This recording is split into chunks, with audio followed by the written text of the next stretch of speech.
ایک world cup تھا, دوسرا تھا اس کا ملنا ٹرمپ کے ساتھ.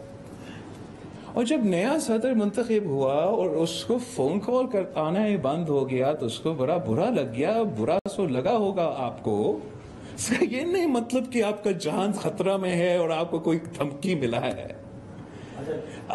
اس نے امریکہ کو خوش رکھنے کے لیے کیا کیا نہیں کیا گیا افغانستان میں پچھلے 2-3 سال.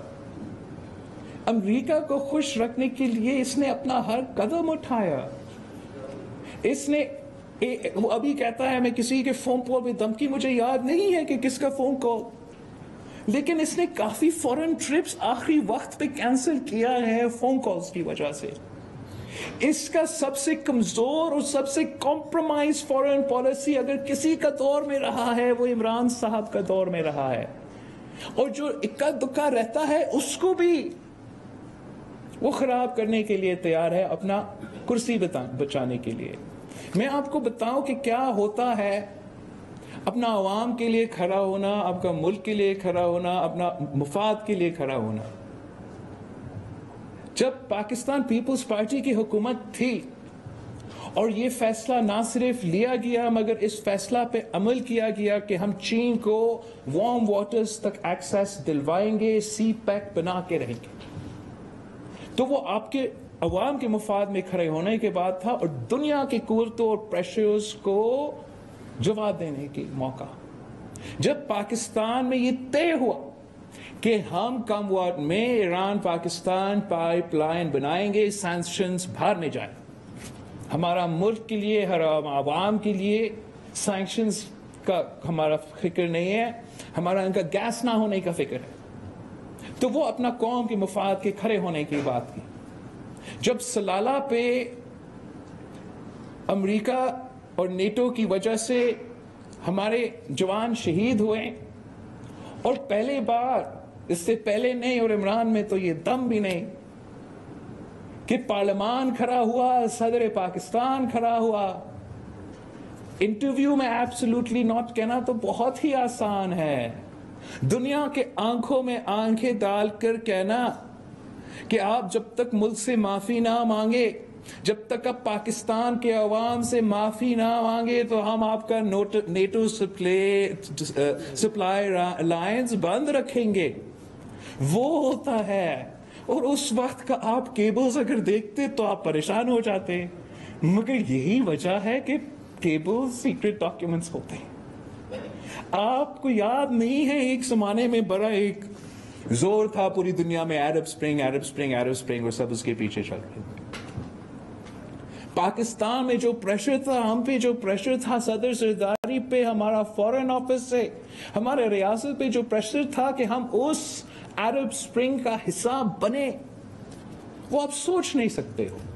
اس وقت تو مسلم دنیا کے لوگ بھی ہم پہ پریشر ڈال رہے تھے, امریکہ کے صدر بھی پریشر ڈال رہے تھے, اور ہم نے کہیں کسی فوٹو آپ کے لیے کھڑا نہیں ہونا تھا. یو این میں ووٹنگ ہو رہا تھا اور پاکستان کا سوال تھا کہ پاکستان کیا سیریا کی جنگ میں ووٹ دیں گے, عرب سپرنگ کا حصہ بنیں گے.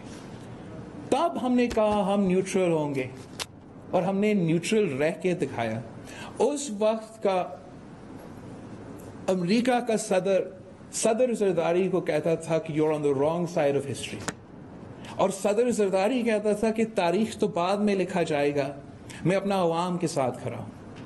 اور اس کے بعد جب اس وقت وائس پریزیڈنٹ تھا بائیڈن اس وقت, اس کے بعد جب وہ وائس پریزیڈنٹ نہیں رہا اور صدر زرداری صدر نہیں رہا اور ان کا ملاقات اس کے بعد ہوا, تو اس وقت اسی بائیڈن نے مانا کہ وہ غلط کہہ رہا تھا, آپ صحیح کہہ رہے تھے. مگر موقع پہ وہ عوام کے ساتھ کھڑا رہا, ملک کے ساتھ کھڑا رہا. اور کسی ایک میں آج آپ کو یہ بات بتا رہا ہوں, کب صدر زرداری رہا, کب صدر, اور میں اب آپ کے سامنے یہ ایک بات بتا رہا ہوں. اس سے 100 اور باتیں ہیں. آپ پاکستان کی فارن پالیسی کے ساتھ, پاکستان کی قسمت کے ساتھ, اپنا صرف کرسی کو بچانے کے لیے آپ ایسے کھیل رہے ہیں پاکستان کی فارن پالیسی سے. نامناسب ہے, انشاءاللہ تعالی کامیاب نہیں ہوگا. ہم نے اپنا اکثریت ثابت کر دیا ہے. خان صاحب اب سابق وزیر اعظم رہ چکا ہے, اب ہمارا پروسیس رہتا ہے, اور امید ہے کہ یہ پروسیس جمہوری اور آئینی طریقے سے ہوگا. چیئرمین صاحب یہ فرمائیں، میرا اسی پہ سوال ہے کہ اگر یہ خط حقیقت ہے، قومی نیشنل سیکورٹی میٹنگ میں بھی پیش کیا گیا ہے، تو آپ نہیں سمجھتے کہ ایک آزاد خود مختار ملک کی حیثیت سے ریاستی لیول پر یا فارن آفس لیول پر جواب دینا چاہیے؟ سر اگر یہ خط نہیں تھا، یہ ڈپلومیٹک جو بھی پروسیس تھا، اگر یہ واقعی اتنا سنجیدہ مسئلہ تھا تو اسی وقت اٹھایا جاتا. اگر واقعی ایک دھمکی تھا تو اسی وقت اتنا دیر انتظار کرنے کے، تو اسی وقت آپ نیشنل سیکورٹی تو بلانے کی شاید اتنا پروپورشنیٹ رسپانس نہیں ہوتا. آپ صرف اسی وقت ان کا نمائندہ کو بلا کے ڈیمارش کر دیتے. اگر آپ کو اعتراض تھا اور اس سے زیادہ کوئی ایکشن ضروری تھا ڈیمارش کے علاوہ، تو آپ وہ ایکشن لے لیتے. آپ نیشنل سیکورٹی میٹنگ بلانا، آپ نیشنل کمیٹی میٹنگ بلاتے. بلاول بھٹو زرداری کی پریس کانفرنس جاری ہے. بلاول بھٹو نے وزیر اعظم عمران خان پر تنقید کرتے ہوئے کہا ہے کہ جھوٹ اتنا بولا جائے جس پر یقین کیا جا سکے، اور وزیر اعظم عمران خان اکثریت کھو چکے ہیں. ان کی پریس کانفرنس کی مزید تفصیل اور دیگر اہم خبروں سے آپ کو آگاہ کریں گے.